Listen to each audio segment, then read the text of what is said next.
Good day everyone. I am Jan Pop Michael A. Sorbuna from BSHM 4C. Here are the selected methods and tools for service process. Some of the other methods and tools used to analyze service process are the following.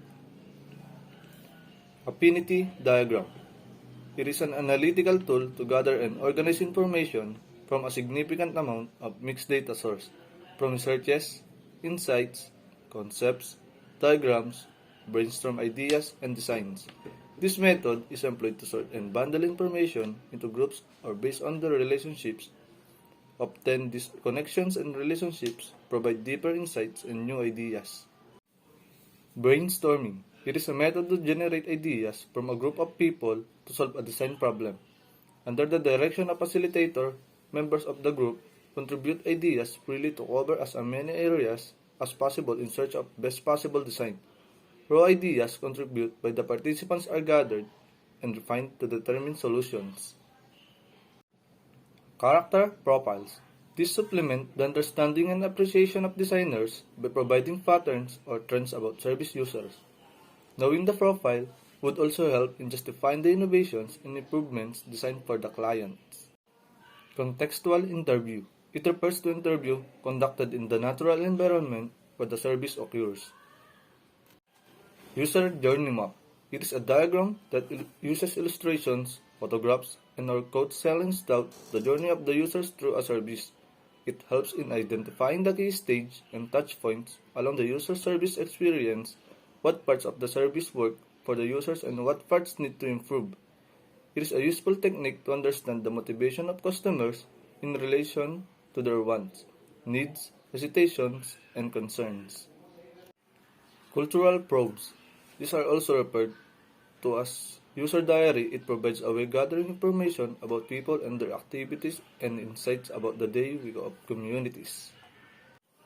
Documentaries. These are a tool used to provide information at the initial stage of the design process. This method is a visual representation of human emotions and expressions captured through film. Empathy probes. These are a tool for design that considers what the users are thinking and feeling more than what they are doing and saying. Ethnographic user research is a tool used to support a deeper understanding of the design issues for service designers. Through this research tool, the designer will be able to establish what motivates the users to do something and what hinders them to not do things. Experience prototype. It is a simulation or service to test new service ideas or design for specific physical touchpoints. It seeks out whether the design is applicable to the user or identifies the area that could possibly be improved. Focus group. It is a setting of deliberately selected people who are participants of discussion about a particular topic which intends to bring out their perceptions and feedback to design ideas. Immersion or workshop. It also known as empathic research or role-playing. A researcher involves himself or herself with the study area by becoming part of it.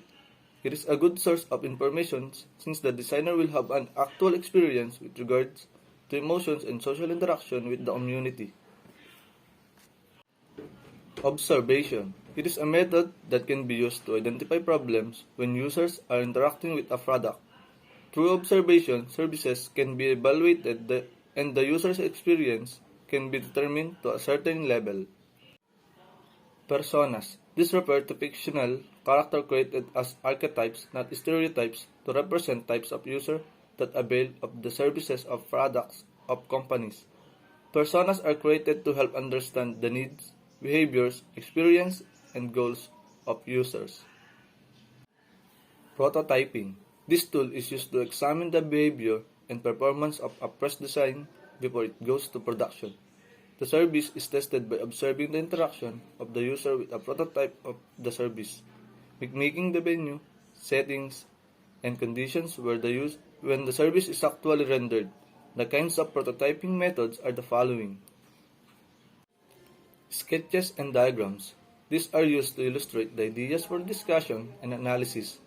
Sketches are among the earliest forms of prototyping and also the simplest to use them to be acceptable or of the value.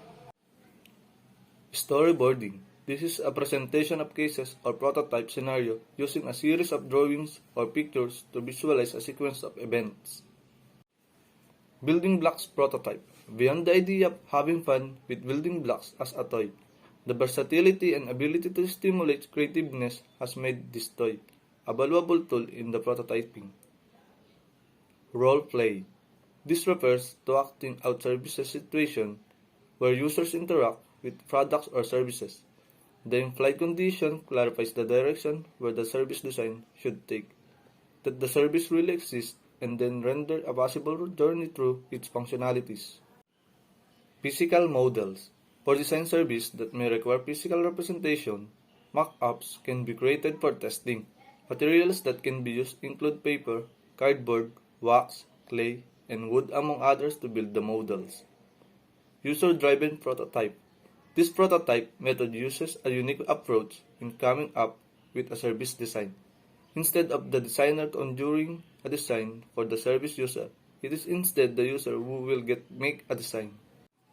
Scenarios. This refers to the creation of a hypothetical story to visualize how user will utilize a service in order to generate design. Scenarios can either be written or drawn with sufficient detail to anticipate and demonstrate the needs of users. Service prototype. This is a simulation tool to test the service design through observation or the interaction between the users and the prototype of the service, set in the place, situation, and condition where the service truly exists. Shadowing. The researcher acts as an observer only, does not interfere with the participant in any circumstances. In this method, the researcher goes along with the user and observes how they utilize the service or product with their natural environment. Stakeholder map. It is a tool that shows a visual presentation of an organization's staff, sponsors, investors, board, partner organizations, or customers. The map reflects the level of interest and importance of the stakeholder in the organization. The stakeholders are listed and sorted on a chart based on the extent of their interest and influence or the power each holds in the organization. A stakeholder map helps determine who among the stakeholders possesses the biggest impact on the organization.